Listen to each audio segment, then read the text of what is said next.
Shalom. Semangat. Bentar lagi Natalan. Ya. Terima kasih tim pujian, WL, singer, main musik. Kemarin mereka latihan dari pagi, siang. Luar biasa. Tapi nggak tahu dapat makan nggak? Ya. Ini minggu ketiga bicara mengenai kesetiaan Tuhan.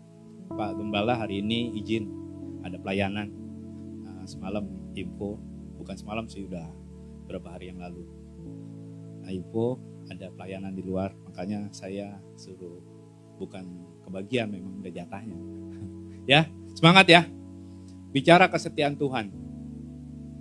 Sebelum panjang lebar mengenai firman, kalau ngomong setia itu yakin nggak? Gak usah jauh-jauh deh.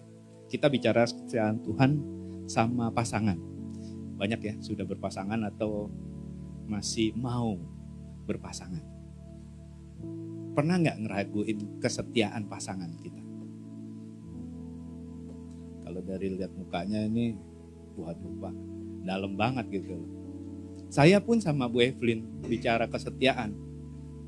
Saya nggak bisa berani jamin 100% bicara kesetiaan sama beliau. Tapi saya akan berusaha untuk mempercayai, mengimani apa yang kami komitmenkan gitu loh. Ya, lihat pasangannya dong. Lihat kok kayaknya dendam gitu loh. Ya, ini pagi hari ini bicara kesetiaan Tuhan. 2 minggu yang lalu, setiap minggu Pak Pastor Irwan kan bicara setia itu udah sifatnya Tuhan. Ya, yuk kita buka ya. Yesaya 46 ayat yang keempat. Sudah dapat? Sudah dapat? Ada orang? Sudah dapat? Ini kebanyakan di sini Alkitabnya digital. Jadi nggak bunyi. Kalau tradisional bunyi ya. Sek, apalagi perjanjian lama yang jarang dibuka gitu. Ya, yuk sama-sama kita baca. Yesaya 46 ayat yang keempat. 3, 2, 1. Masa tuamu aku tetap dia, dan sampai masa putih rambutmu aku menggendong kamu. Aku telah melakukannya dan mau menanggung kamu terus. Aku mau memikul kamu dan menyelamatkan kamu. Amin. Demikian firman Tuhan. Kalau yang semua rata-rata ada di grup ya. Kalau boleh di scroll ke atas. Ini ayat yang saya sharing. Tandanya saya sudah persiapan sebulan yang lalu. Karena saya kebagian di hari ketiga. Ya. Jadi saya persiapkan untuk khotbah sebulan, itu saya udah siapkan. Tuhan mau ngomong apa sih untuk jemaat di sini? Ini ayatnya. Ini suatu ayat yang powerful ya. Coba, yang punya pasangan kalau bilang, tenang, ada saya. Rasanya gimana sih? Aman gak? Ya, gak usah yang berkeluarga deh, yang berpacaran. Kalau ada pasangannya, rasanya gimana? Luar biasa ya, tenang gitu ya kayaknya. Ada backingan gitu kan. Ini kalau Tuhan yang ngomong gimana rasanya? Hah? Wow ya. Kalau lihat dari tampang-tampangnya kayaknya gak yakin gitu Tuhan itu setia gitu. Bicara kesetiaan Tuhan itu harus diimani. Diimani atau dipercayai gitu loh. Ya, kemarin Kemis itu kita ada Babel Talk. Itu setia orang-orangnya. Dia lagi gitu. Ini bicara iman. Saya nggak ngomong masalah siapa. Saya sedikit sharing bicara iman. Karena kesetiaan Tuhan itu harus diimani, dipercayai. Tapi herannya banyak orang percaya itu nggak. Oh, bener Pak, emang Tuhan setia. Itu yang agak unik ya. Setiap minggu ke gereja, setiap ada masalah berdoa, tapi gak yakin Tuhan itu setia. Bicara kesetiaan, ada 3 poin yang saya bagikan pagi hari ini. Yang pertama, mengimani atau mempercayai kesetiaan Tuhan. Amin. Benar gak nih? Yakin gak? Pak, saya bingung Pak, iman atau percaya gitu loh. Saya buka sedikit ya. Kemarin di Bible Talk ada kisi-kisinya. Saya bicara iman itu bahan saya tebel banget. Tapi pagi hari ini saya nggak panjang-panjang. Bicara iman, yang pertama itu iman itu ada 3. Kemarin saya bilang, iman sama percaya sama nggak? Iman sama percaya sama ya. Bulat dulu dong. Iman dan percaya sama. Satu kata, iman dan percaya sama. Bedanya kalau iman tuh biasa dipakai untuk kerohanian. Saya beriman. Kan nggak mungkin sama pasangannya saya beriman sama kamu, kan enggak. Iya enggak? Tapi kalau sama pasangannya saya percaya. Benar nggak? Ternyata percaya itu sering dipakai untuk duniawi. Bedanya nggak ada beda sebenarnya, cuman hanya penggunaan. Hari ini kita bicara masalah iman atau kepercayaan. Percaya itu. Kalau bicara di KBBI, kesetiaan itu apa? Iman itu apa? Ada. Tapi hari ini kita bicara yang pertama, iman itu apa? Pertama, iman akali. Pak, maksudnya akali apa sih Pak? Iman yang berdasarkan pemikiran akal. Ini tahapan iman nih. Iman tuh di dunia itu ada 3. Pertama, iman yang berdasarkan pemikiran akal. Saya akan percaya Pak Sinto. Karena papa saya kenal sama Pak Sinto. Jadi saya jadi ikut percaya. Berdasarkan akal. Saya akan menjadi orang Kristen karena papa saya, mama saya orang Kristen. Ini akal. Saya akan baik sama tetangga karena papa mama saya kenal sama tetangga. Itu akal. Banyak orang Kristen bicara kesetiaan Tuhan hanya mikir pakai pemikiran doang. Iya ya. Itu akal. Pak, baik apa buruk secara pemikiran akal? Nggak ada salahnya. Tapi ini level awal. Kalau sebagai orang percaya itu iman awal yang berdasarkan pemikiran. Jadi orang waktu menerima Yesus sebagai Tuhan mikir dulu. Benar nggak ya? Kalau masuk pemikiran dia akan terima. Tapi kalau nggak masuk, dia enggak. Ini awal. Naik ke level berikutnya, iman. Iman untuk setia. Pertama, iman yang dibilang keyakinan. Maksudnya kayak mana Pak? Seperti orang buta bisa melihat. Orang lumpuh bisa berjalan. Wanita pendarahan bisa sembuh. Karena apa? Iman yakin. Ini kebanyakan orang percaya ada di level ini. Orang yang yakin, Tuhan sudah tebus dosa saya. Dia yakin penyakitnya sembuh. Iman yakin. Amin. Ya, saya nggak nyalain. Kalau kita banyak yang ada di level iman keyakinan. Saya yakin pasti sembuh. Saya yakin pasti dipulihkan. Bahkan kalau ada mobil lewat, saya yakin itu milik saya. Gak salah.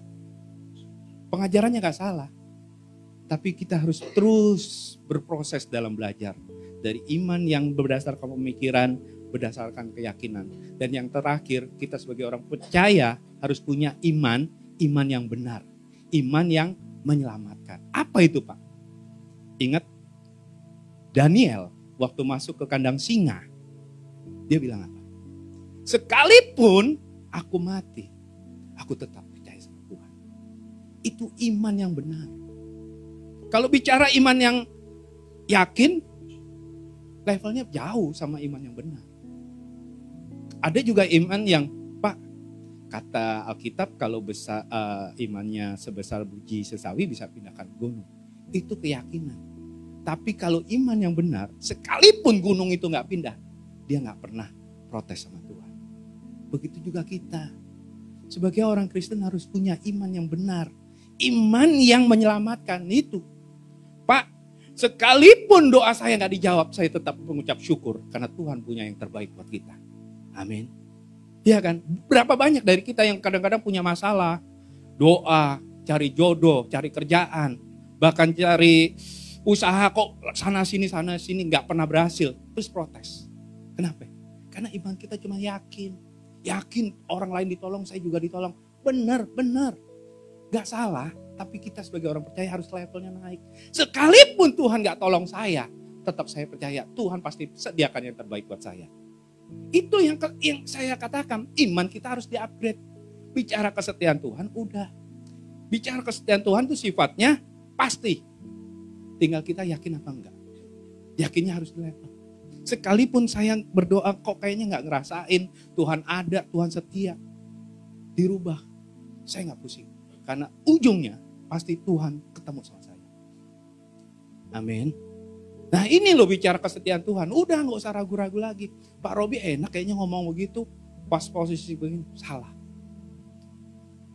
Kalau di sering cell group saya pasti banyak cerita ya. Kemarin saya bicara di cell group di Tanah Merah.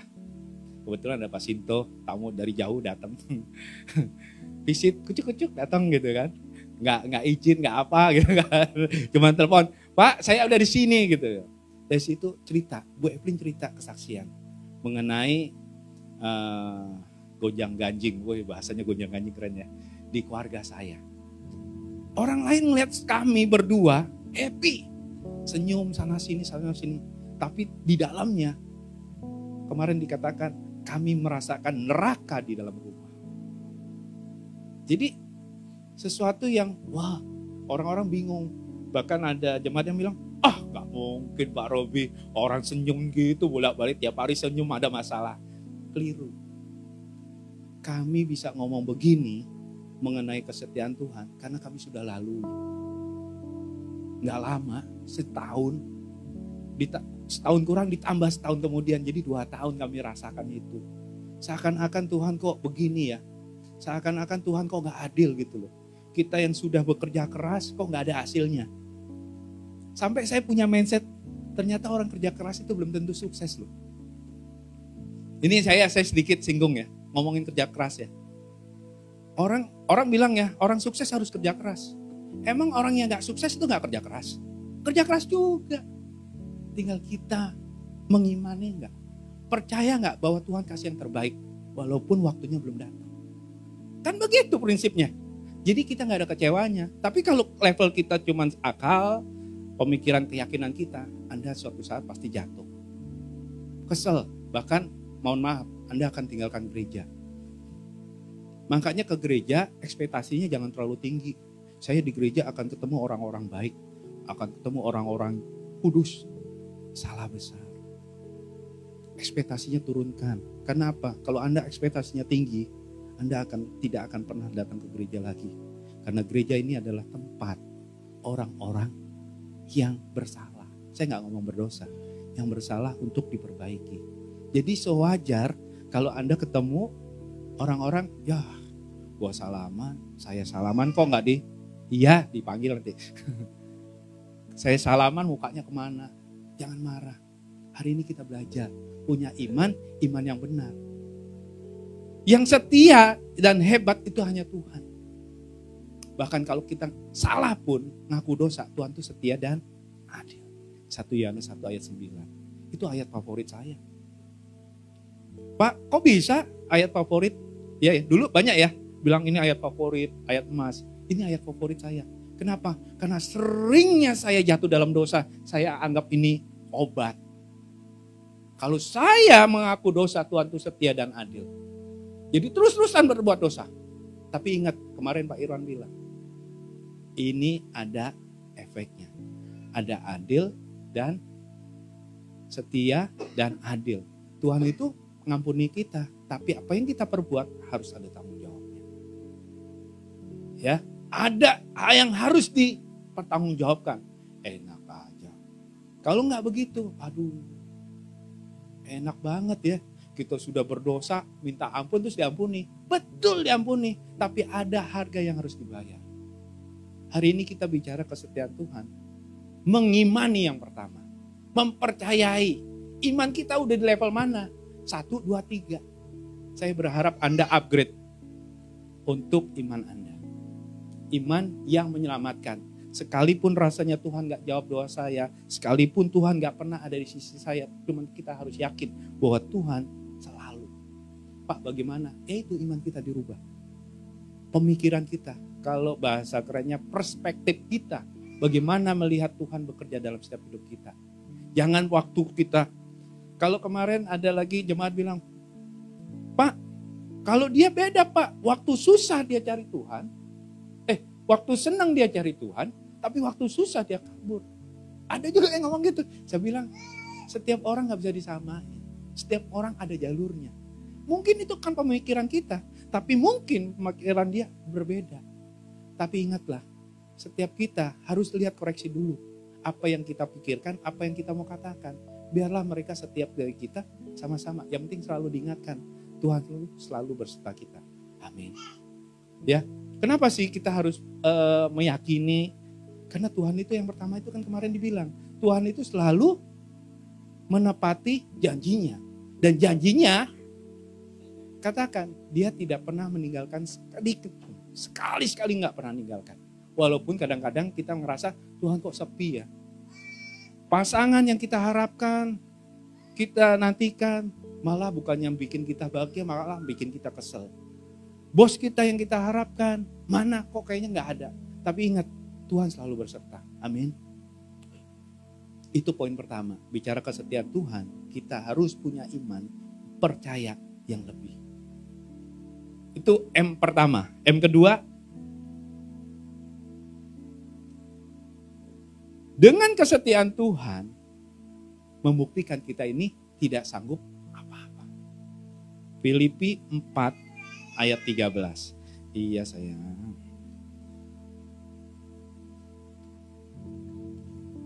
Filipi 4 ayat 13. Kalau ingat bilang Filipi ini ya, pengen nyanyi bawaannya. Kalau nggak ketawa nggak ini, kayaknya nggak buka medsos. Filipi 4 ayat 13, di situ dikatakan, segala perkara dapat kutanggung di dalam Dia yang memberi kekuatan kepadaku. Amin. Tandanya kan segala perkara. Tandanya ada, arti gak semua perkara. Benar? Tapi ini hebat loh. Segala perkara Tuhan mau tanggung. Bisa bantu kita. Itu buktinya apa? Kita ini gak bisa apa-apa tanpa Tuhan. Kesetiaan Tuhan tuh membuktikan bahwa kita ini sebagai ciptaannya gak bisa apa-apa tanpa Dia. Tapi herannya banyak orang dari kita sekarang menganggap semua hal yang kita raih itu karena karya kita. Termasuk saya, termasuk diri saya. Saya dulu berhasil dari A sampai Z khususnya di marketing. Ngambil pasar yang dulu dikuasai impor terus sekarang pakai produk dalam negeri itu saya pikir itu karya saya. Salah ternyata. Tuhan gak mau anak-anaknya itu kalau berhasil sombong. Coba lihat kiri kanannya, kalau berhasil jangan sombong. Ya. Gantian, lu juga gitu. Ya, ini membuktikan kita ini gak sanggup sebenarnya. Kenapa Tuhan itu setia? Karena kita itu rentan banget jatuh dalam kesombongan diri. Jatuh dalam macam-macam lah. Ini loh, makanya Tuhan tuh selalu setia temenin kita. Level pertama kita harus percaya, yang kedua ini membuktikan bahwa kita ini gak sanggup. Hari ini kita belajar, Tuhan tuh ngapain setia sama kita. Setahun terakhir ini, saya itu dididik banget sama Tuhan. Dulu saya kerja selalu mengandalkan yang namanya relasi. Bohong ya. Kalau orang sudah masuk ke dunia kerja itu, kalau relasinya nggak ada, saya pikir mainnya kurang jauh. Tapi karena jam terbang saya, mohon maaf, sekitar 20 tahun. Kerja sekitar 15 tahun lah saya di lapangan. Saya itu relasinya dari ujung ke ujung banyak. Sewaktu saya dikasih kesempatan untuk memegang suatu produk baru, saya telepon semua. Saya pikir relasi saya erat banget. Tapi ternyata apa? Gak ada yang bisa tolong saya. Saya marah sama Tuhan. Tuhan, kok begini amat? Saya kurang apa Tuhan? Pelayanan udah. Bagi-bagi berkat udah. Ini semua saya sudah gitu. Cuman Tuhan tuh gak jawab apa-apa, cuma diam. Kok Tuhan diam ya? Makin pusing saya. Ya, repot ya. Kalau Tuhan kita berdoa Tuhan diam tuh repot ya. Gak usah Tuhan deh. Pasangan kita nih, mohon maaf ya Bu Evelyn, kalau saya ngomong dia marah, dia diam, saya yang pusing. Pusing. Gimana ya? Sesuatu yang saya harapkan lebih, kok dia diam? Sama kayak Tuhan. Saya imani bahwa Tuhan tuh gak pernah tinggalkan saya. Tapi sewaktu saya berdoa, Tuhan, apa yang terjadi? Tuhan diam. Malah ada suara, kamu itu Rob. Ini suara yang saya dapat. Kamu itu loh kayak anak kecil. Doa nangis, doa minta dikabulin. Aduh, merinding saya. Terus kapan Tuhan? Kapan saya mengecewakan kamu? Cuman jawabannya begitu doang. Sabar dan sabar tunggu. Aduh, semenjak hari itu saya berdoa dan dapat jawaban itu, saya gak pernah lagi. Aduh, dulu saya kan pernah ngomong ya. Saya itu doa biasanya tutup mata, ambil waktu gitu. Saya itu ekstrim. Kalau udah kesel, marah, saya doanya teriak-teriak. Saya tantangin gitu Tuhan saya. Tapi Tuhan bukannya apa? Dia dengan lembutnya ngomong sama saya, sabar. Ada waktunya. Waktu itu masalah suatu tender. Dari bulan Agustus saya garap tuh tender. Bilangnya bulan Oktober dipanggil. Sampai bulan November saya gak pernah dipanggil. Bahkan orang-orang sekitar saya melecehkan. Dalam arti, lo gede omong. Gaya lo doang, kasarnya begitu. Sampai saya ngambek, Tuhan kok begini ya. Orang-orang itu menghakimi saya begini-begini. Tapi apa yang Tuhan katakan luar biasa. Tahu-tahu tuh undangan tender itu datang ke saya. Rob, ada tender. Saya nggak ngomong apa-apa, saya cuma kasih tahu bos saya. Nih bos, saya garap proyek ini nggak main-main. Kalau Tuhan sudah di depan kita, berperang untuk kita nggak ada yang lawan. Dan saya percaya ini proyek dapat saya. Kenapa? Ada harga yang harus dibayar. Dari bulan Agustus, walaupun 3 bulan ngerasa gimana, tapi ini rasanya itu ya. Apalagi orang ya, kalau udah nyakitin kesel bawaannya ya. Kalau bukan atasan saya sikat. Kasarnya kan begitu. Tapi inilah Tuhan kita. Tuhan tuh ada waktunya bekerja. Makanya sadar dan sadarilah bahwa tanpa kesetiaan Tuhan sebenarnya membuktikan kita ini gak bisa apa-apa.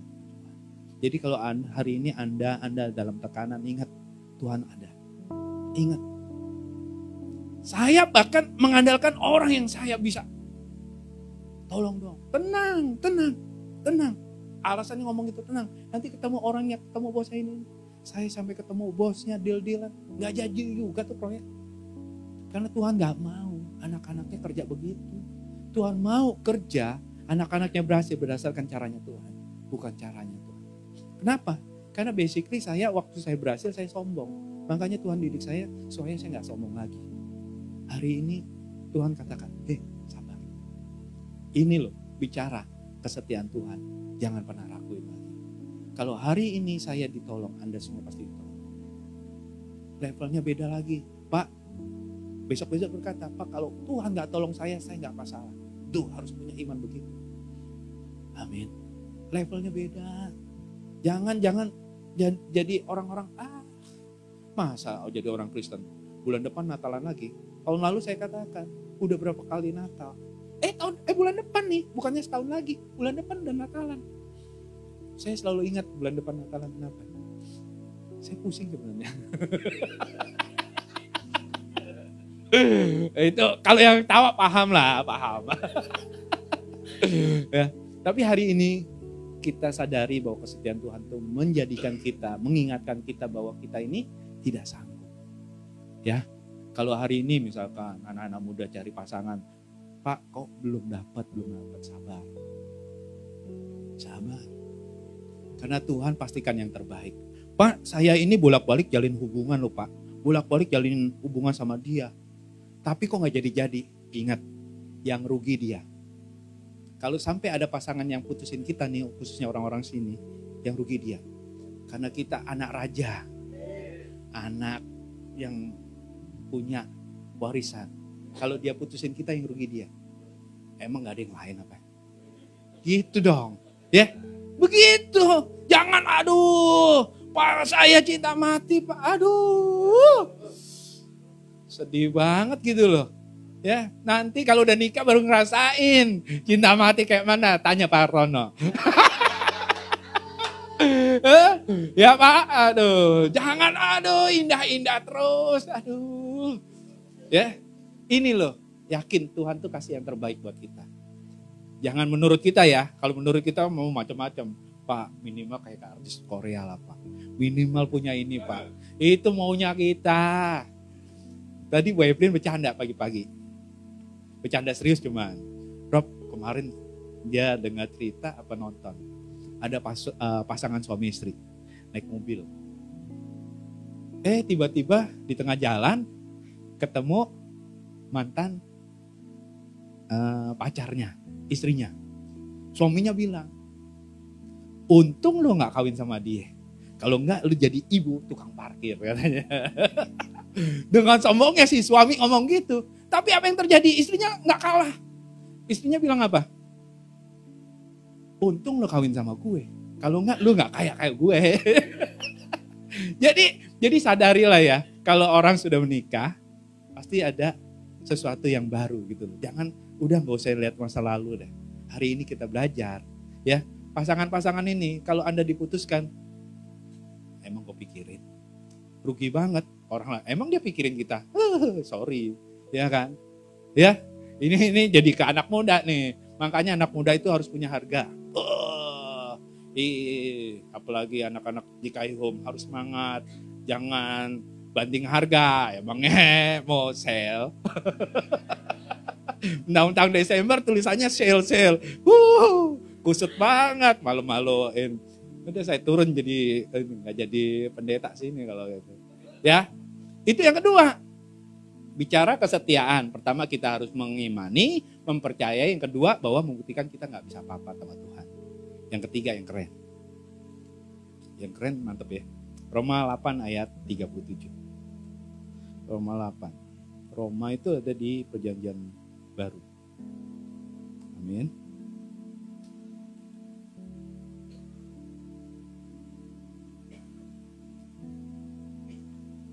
Sebulan penuh bertanya apa yang mau diomongin cuma ini doang.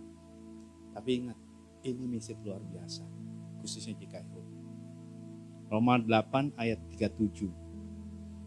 Dikatakan, tetapi dalam semuanya itu kita lebih dari orang-orang yang menang oleh Dia yang telah mengasihi kita. Amin. Ini kesetiaan Tuhan itu membuktikan bahwa kita akan menjadi lebih orang-orang lebih dari pemenang. Katakan amin. Amin. Ya, menang. Menang dari mana? Semua perkara kita bisa menang. Hari ini kita boleh jatuh, tapi ingat ada Tuhan yang topang kita. Supaya apa? Kita bangkit. 1001 kita jatuh, 1002 kita harus bangkit. Tandanya kita jadi pemenang. Banyak orang dalam pencobaan tuh jatuh. Tapi ingat Tuhan tuh setia. Selama kita menyadari bahwa Tuhan tuh ada. Ya. Saya nggak ngomongin masalah ekonomi yang wow gitu. Saya pun ngalamin. Pernah saya cerita ya. Saya datang ke Jakarta, tamatannya SMA, saya kerja. Saya itu pernah tidur di emperan. Kalau tahu di Gajah Mada, Hayamuruk, saya tidur di samping gerobak rokok. Jangan dipikir, enak ya problem, enggak. Saya ngalami masa-masa itu. Sampai akhirnya setelah menikah barulah ekonomi meningkat. Tapi proses-proses itu mendidik saya. Saya mengamini. Kenapa? Waktu saya tidak mengenal Tuhan aja Tuhan tolong. Apalagi kita yang sudah mengenal Tuhan. Itu poinnya. Jadi kita, kalau hari ini Anda nggak ditolong, masa sih Tuhan tinggalkan kita? Gak usah terima jadi orang percaya kalau Tuhan kita nggak hidup. Kenapa? Percayalah Tuhan kita hidup. Sampai hari ini Dia tolong. Siapapun yang berteriak minta tolong sama Dia pasti tolong. Tinggal kita punya iman seberapa. Ya. Udah, gak usah mikirin macam-macam. Pak Robi enak ngomongnya. Enggak, bukan masalah enak. Tapi saya sudah menjalaninya. Papa saya waktu itu kena stroke, saya bilang, "Pah, doa." Sampai saya bertaruh iman. Doa, Pak. Kalau Papa gak sembuh, saya gak percaya lagi namanya Tuhan Yesus. Sampai begitu. Karena saya yakin Tuhan pasti sembuhkan. Karena apa? Keyakinan saya sudah berubah. Sekalipun Tuhan gak tolong papa saya, tapi papa saya pasti punya tempat terbaik buat dia. Itu doang, simple. Kalau ngomong ke manusia, aduh, udah deh. Makanya Tuhan tuh ciptakan kita lebih dari pemenang. Menang dari mana? Semuanya, level kita menang. Makanya hari ini kita bersyukur, belajar kesetiaan Tuhan. Tuhan tuh punya target luar biasa buat anak-anaknya. Yang mau jadi anak-anaknya. Tapi kalau gak mau jadi anak-anaknya gak apa-apa. Tuhan gak rugi kok. Kita mau gak ke gereja, kita gak mau nurut sama orang tua, kita gak dengerin pendeta, kita gak ini. Tuhan gak pusing. Tuhan tuh tetap setia. Paling gampang kan kalau orang bicara kesetiaan Tuhan, paling gampang gini deh. Matahari, itu kan ciptaannya Tuhan nih. Kita mau bangun siang kek, mau begadang kek. Itu matahari kalau waktunya terbit ya terbit, bener gak? Itu ciptaannya doang, apalagi yang nyiptain. Tinggal kita mau sadar apa enggak. Hari ini kita belajar. Kita itu diciptakan menjadi pemenang. Makanya imani itu. Amin. Kesetiaan Tuhan itu luar biasa. Dia gak akan tinggalkan kita. Sekalipun kita bilang jatuh tergeletak. Sekalipun kita dikecewakan pasangan. Sekalipun kita gak dapat orderan. Tuhan tuh ada. Tinggal kita mau sadar, ingat apa enggak. Amin.